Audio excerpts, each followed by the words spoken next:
All right, Pops, we have interesting news when it comes to used car prices. Our friends over at Black Book put out a new weekly market update, and they're showing, Dad, that the wholesale used car market is down 4/5. Nope, it is down about half of a point. Let's just stick with that, 0.45%. Now, Dad, Cox Automotive, at the same exact time, headline reads, wholesale used vehicle prices increase in first half of July. Your favorite part from seasonal adjustments. So we've got differing data. We've got Black Book saying wholesale used car prices for the fourth or fifth week in a row now have dropped, while Cox Automotive is saying wholesale used car prices have actually increased. Well, how could that be? Different data sources, or could it actually just be the seasonal adjustment? I don't know. What is the seasonal adjustment? It's the seasonal adjustment. Ready, Dad? The non-adjusted price change in the first half of July was a decrease of 2.2% compared to June. Why is Cox so misleading with their information? They're worse than us, man. Oh, absolutely. It is. I mean, we could learn a thing or two from them. Okay, so the prices were down in June? Prices so far in July are down. Yes. Okay. All right, we'll stop being misleading on our end as well. So we've got a half-point decline over on Black Book, and we've seen now from Cox for the first 2 weeks of July, they're seeing about a 2% decline in wholesale used car prices. This comes as we're starting to see the effects of lower consumer confidence, rising repossessions, and higher interest rates. So this is ultimately, this should translate into good news for consumers, probably 4 to 6 to 8 weeks down the road, where hopefully we will see used car asking prices drop. Now, will that drop be significant? I don't think it'll be significant, but the fact that they should drop, that in itself is significant, since they've been on an increase for the past 18 to 24 months. Thinking about getting an extended warranty? Go to joinyaa.com and check out our pricing there. There's no obligation, no spam, no robocalls. YAA for your extended warranty. This is the biggest week-over-week decline we've seen since, I guess maybe it was, when was it, like March? Okay, so these are some of the biggest week-over-week declines we've seen, and it's corroborated, obviously, by the data from Cox Automotive as well. Dad, it's every single type of vehicle on the wholesale market is losing value. In particular, compact cars this past week. I think what we're starting to see here, Dad, is we've seen gas prices at 2-month lows at the time of us filming this. So maybe we're feeling a little less pressure at the pump, at least from a consumer standpoint. So we're starting to see the wholesale values of those compact cars start to go down just a little bit. But at the same time, Dad, every single type of truck and SUV is also declining, with the exception, of course, of vans. Those are the anomaly. So we're seeing this across the board. As gas prices have normalized and gotten to a new normal, we're seeing that the demand for all sorts of vehicles is starting to flatline a little bit. Plus, you have more inventory coming online because of those repossessions, ultimately driving the prices down. Yes, and if you scroll further down into the data set with Black Book,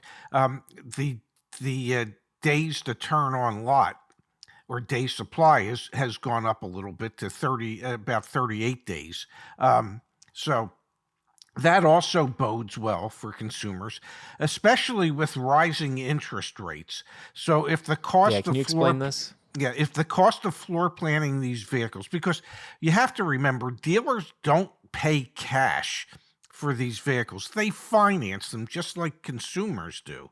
And with rising interest rates, and interest rates set to rise again when the Fed meets either this week or next week, well, that's going to translate into larger carrying costs on a monthly basis for dealerships.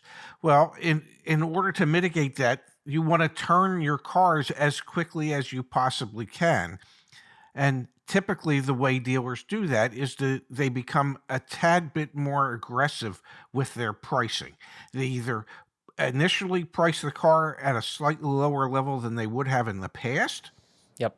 Or they become more willing to negotiate off of the asking price that they've put on that vehicle. And we've got that, even the Cox Manheim data. Days supply was up 8 days year over year for the amount of retail supply, 47 days of retail supply of used vehicles. And as of July 15th, wholesale supply was at 27 days, up 1 day from the end of June and up 6 days year over year. So we are starting to see more supply on the market. Now, obviously, the day supply is a function of how many people are buying cars and how many cars are available for sale. And again, it comes back to the videos we've been making. More repossessions equals more supply. Higher interest rates equals less demand. You marry the two together and you're starting to see a new trend emerge, which is used car prices are on the precipice of coming down. They've started to come down on the wholesale markets. And like you've said, 4 to 6 weeks from now, we'd expect to be able to see that over on the retail market. So quite frankly, this is good news. And it bodes well for our hypothesis, Dad, that you should be waiting another 60 days. We said 60 to 90 days, maybe 3 weeks ago now?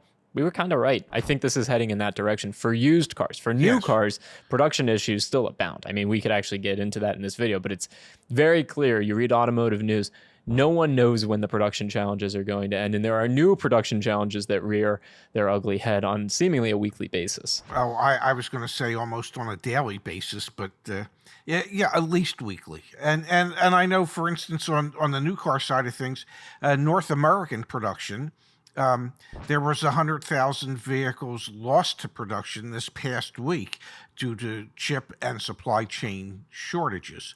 So, and we also seen it translated into the quality of the vehicles that are being produced because of the manpower issues that the manufacturers are having as well. So, yeah, the whole thing's kind of ugly.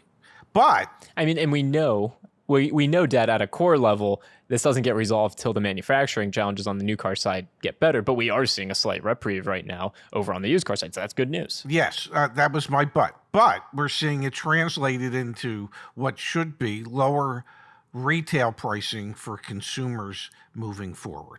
And if you're going to buy a used car, go to a credit union, get a pre-approval. There's still low interest rates out there. There really, really are. Obviously, you're not going to get 0% on a used car. That would have to be a new car that's like a program through the manufacturer. But there are still good interest rates out there. So don't be intimidated. If you need to buy a car right now, feel confident to negotiate. Deal School, which we had created, is more valuable now than it was a couple months ago. Deal School for used cars is valuable. And get pre-approved for your credit from a credit union. You'll probably get a better interest rate than going through the dealer. You're starting to have some options over on the used car side. If you're buying a repo car, go watch our other video on what you need to know about buying a repo car and make sure you get a pre-purchase inspection. How'd I do? My God, there's nothing left for me to say.